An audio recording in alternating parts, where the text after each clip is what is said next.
Welcome to Ruckus at the Zoo. I'm Brandy Hitt. While many of you may have been to a zoo before, here we're taking you behind the scenes to get an up-close look at these fascinating creatures so we can learn more about them.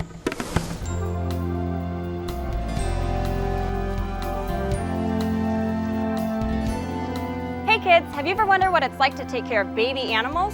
I'm here at the San Diego Zoo Safari Park at their Animal Care Center, and we're gonna hang out with keeper Lissa, and she's gonna tell us all about her fun job. Oh, hey, Lauren. We're so excited to have you join us here at the nursery at the San Diego Zoo Safari Park. We have tons of babies to feed.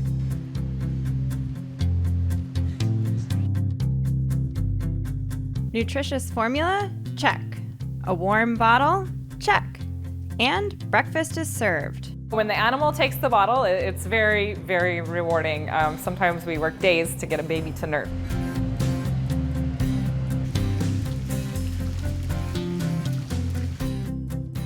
I'm here with Bambi's friend. Yep, that's his name, and he's a Bactrian wapiti cat. He'll gulp down his meal in less than a minute.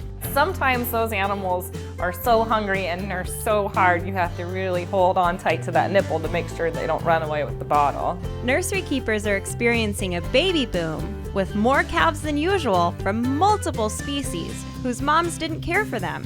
So, keepers have their hands full. This job never gets old. It's always cute. Cute and unpredictable. A Somerang's gazelle named Rudolph won't take his bottle, but he needs to eat, so keepers will keep trying. And then there's Steve. He's trying to hide, a natural Steenbok behavior. Just pretend like you can't see him. The others, well, they aren't so shy.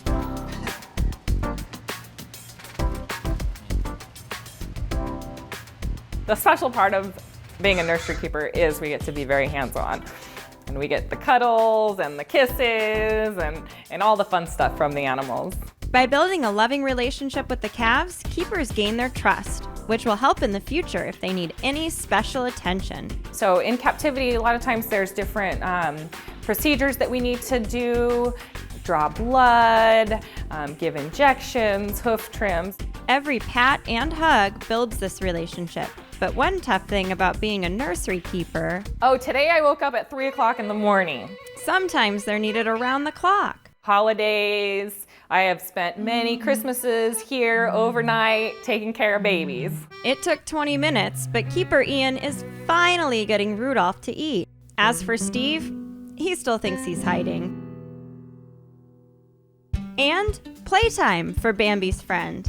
Oh, that was funny. You never know what behaviors you're gonna see out there, so it always makes it exciting.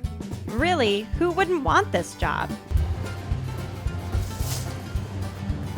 Of course, the keepers have to clean up after the animals. In order for them to have a clean home, yards are raked several times each day. Oh, this job is a great job if you love to be outside and working with animals and all of the rewarding experiences. Hi everybody, my name is Carla and I take care of the bighorn sheep here at the San Diego Zoo Safari Park.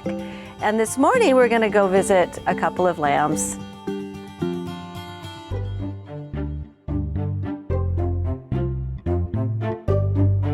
These two little bighorn sheep lambs are only 2 and 3 weeks old, and they are having a blast in their exhibit.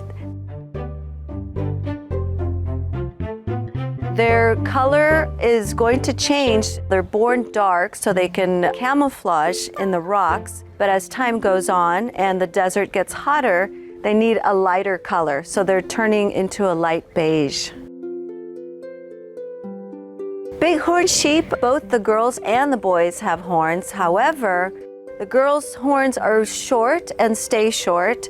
Male horns continue to grow, and at about 7-8 years old, they will grow so much that they will turn a complete circle, and they can weigh up to 20 pounds.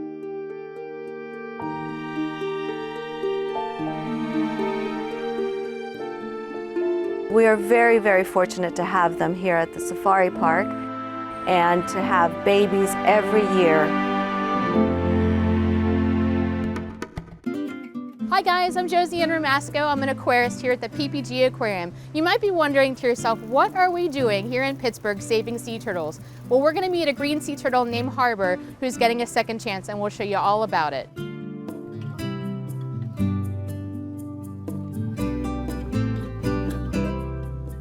This is Harbor, an 8-year-old green sea turtle. You may be noticing that he's got these little black spots on the back part of his shell. Well, he was actually hit by a boat down in Florida, and so the problem with him is he's actually got what we call bubble butt syndrome. I'm not name calling, that's really a very common issue that these little turtles face whenever they get hit by a boat.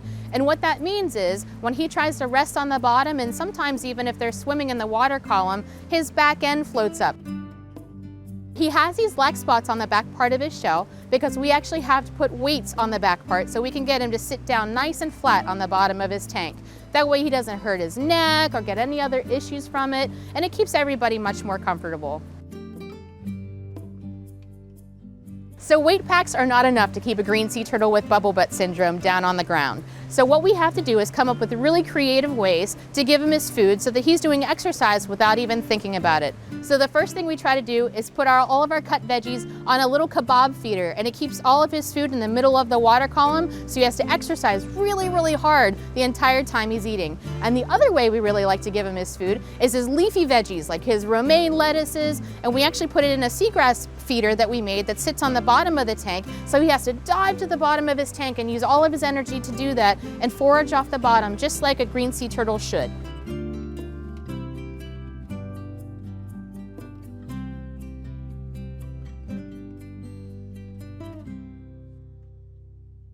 And sea turtles need checkups too, just like you and I. So a few times a year, Harbor gets to be pulled out and we take a big look at him and see what all is going on there. So we'll look at his eyes, we'll look into his nose, make sure he doesn't have a stuffy nose. We look at his beak and make sure that there isn't a problem there. We watch for his flippers and see that we can move them if they're supposed to be moving and we don't have any other issues. We take a look at the top part of his shell, especially where he was hit by a boat.